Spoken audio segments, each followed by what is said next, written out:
and welcome to everyone. Our topic today is walls of white, a rather vexing question, the question of white, which is why when I was asked to moderate a panel here, walls of white intrigued me the most. How do you decide when to use white, and which white or whites do you choose? Our first panelist is actually a duo. Hancock Design is a multidisciplinary interior design practice that was founded last year by Esty Stanley, a self-described California girl, and Bridget Romanek, a Chicago native and self-taught designer. Between them, Esty and Bridget's project list includes stylish houses, both traditional and contemporary, for clients like Rachel Zoe, Joe Jonas, Patrick Dempsey, and Leah Michelle, and restaurant interiors like the Ivory at the Mondrian Hotel, Petit Trois, little sister to Trois Mec, and Jessica Biel's Au Fudge. Their work has been featured in magazines like AD, Lux Interiors and Design, The Hollywood Reporter, and Vogue. Our next panelist, Robert Stillen, founded his office over 25 years ago with offices in New York and East Hampton. His cool, crisp interiors blend antique, vintage, and contemporary furnishings in projects that range from houses in the Hamptons to apartments in Manhattan and Palm Beach. Robert's living room at the Kips Bay Decorator Show House is on view until June 1st. Robert was named to the AD 100 last year, and his work has been featured in AD, Elle Decor, House Beautiful, Hamptons Magazine, and New York Magazine, among others. And last but certainly not least, Nicole Hollis is a San Francisco-based designer and creative director who leads an award-winning collective of more than 30 interior designers, interior architects, and furniture designers who share her holistic, pared-down approach to the residential, hospitality, and product design. Her firm's work, which includes houses and apartments in Northern and Southern California, Napa Valley wineries, and hotels in San Francisco, Seattle, and Carmel, has been featured in the New York Times, AD, Lux Interiors and Design, First Dibs Introspective, and other publications. Nicole was recognized in 2013 and 2015 as a designer of distinction by the San Francisco Design Center. We are going to start with Esty and Bridget. First of all, hello. I really genuinely do love white. In my own home, I used 16 shades of white. So between the furniture, the light, the feel, I designed 100% from feel. It had to be right. So 16 shades of white. So here we go. When we walked into this house, we had known that this house had a lot of history. It was from 1929, but it had been used as a music studio for many years, and it had been used by Jimi Hendrix, Radiohead, Jay-Z, all these different people. And that room itself was the recording studio. So it had these windows that were absolutely spectacular and received the most beautiful light. This particular room is actually a Donald Kaufman white because I really love the way Donald Kaufman plays with light, with his colors. I mean, I think they're absolutely just spectacular. And so we used a lot of muted tones and colors just because the architecture is original and it's just spectacular. I just wanted to showcase it just so you could really embrace the beauty, the light of the room. One of the most amazing things I think about white is that it can evoke all types of feelings. You can have a stark white that might say, modernism. You could have a warm white that could lend itself more to like a country feel. White, there are over 1,000 paint shades of white. And we use white a lot because I think of people's homes as their diaries, and I was thinking about this on the way here, and maybe because there are white pages in your diary, I don't know. But the walls and the backgrounds are often white because I feel like you should exhale, you should breathe easy when you get home, you should enjoy when you get home, and I really think that certain whites do that. So, S. Hi. So this is another house in Hancock Park, and this was a duplex turned into a single-family home. Once the brick got put in and it got turned into like a single-family home, I really felt that the white, this is more of like a creamy white. I want to say this is Swiss coffee, but see, the couch is white. Like, we really love white. It kind of takes you room to room, and it has like this subtleness to it. Okay, so this again is that same house, and it is a different white. This is Farrell and Ball, and it's great white, which I love because it just sings. It just absolutely sings when you walk into a room. It is extremely bright. And I also love the way that white allows the furniture pieces to really step up and sort of speak for themselves. And in this room, with all the different shapes and the muted colors, I just think that everything stands out beautifully and harmoniously. I don't know that I would have achieved that in this room with any other color. And so this one is walking in the door and feeling really good and open and fresh and happy when you get there. So this was a house in Beverly Hills, and this client was a very like funky, fresh, bohemian woman. Some of the other rooms in this house were colors. I begged her to do the living room in this white hue so that when you first walk into the home, you're not walking into this like colorful happening. So she went with it, thank goodness, and it really helps all the furniture stand out, and it just kind of almost goes away so that everything else is the star.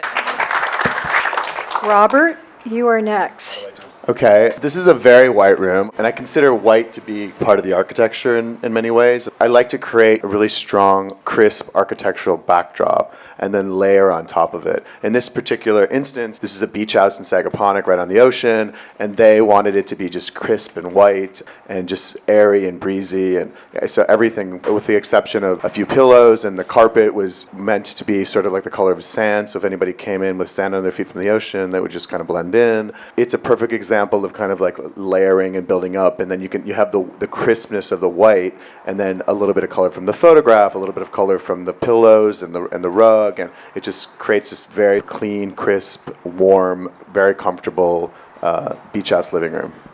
This, in contrast, is a penthouse apartment in New York on Fifth Avenue. These walls are actually beautiful, beautiful, like scratched Venetian plaster that's kind of a grege white. And I liked that because this is actually a quite large room. It's the texture of the sort of grege white color creates a lot of depth, and it makes the room expand, and the walls like have some sort of character to it. The client really liked color, so I found these great vintage Italian chairs that were made for the first class section of a Swiss train, and we ended up putting them each one in a different jewel tone of silk velvet. I like things to be super comfortable, but I also do like shape and form, and the chairs are incredibly sculptural.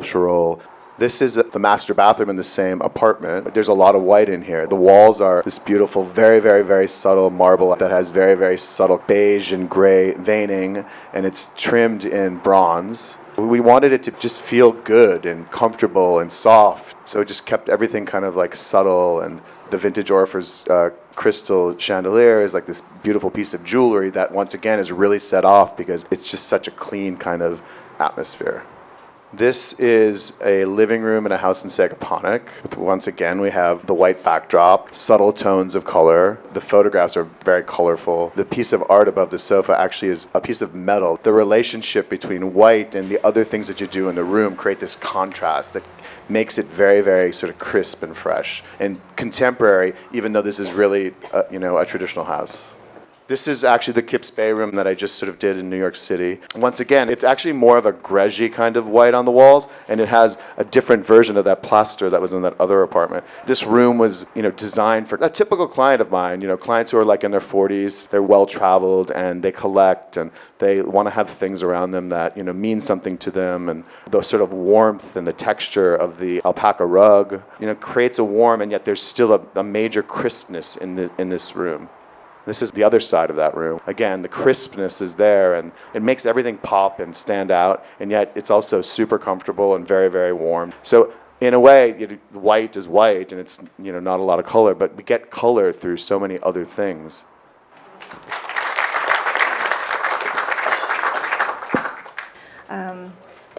So this is not white walls. I didn't follow your instructions, sorry.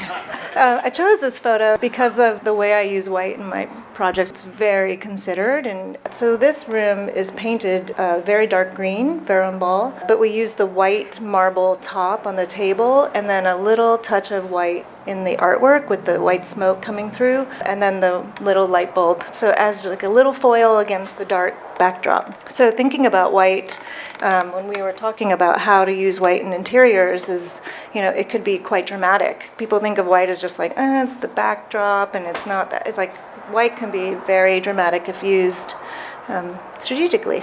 This is the same house. The whole room is sprayed white, and mostly I lived and worked in New York, but now in California, it's all about the light. And this room is never white. It's always blue or it's orange from the sunset. The hills are very rust color, so a lot of the pink comes through, and then with the landscape coming in. So the white is used in a very strong way, and then as a foil to the white, I use the black Richard Serra painting to sort of really grab you. So to contrast is, for me, far more interesting.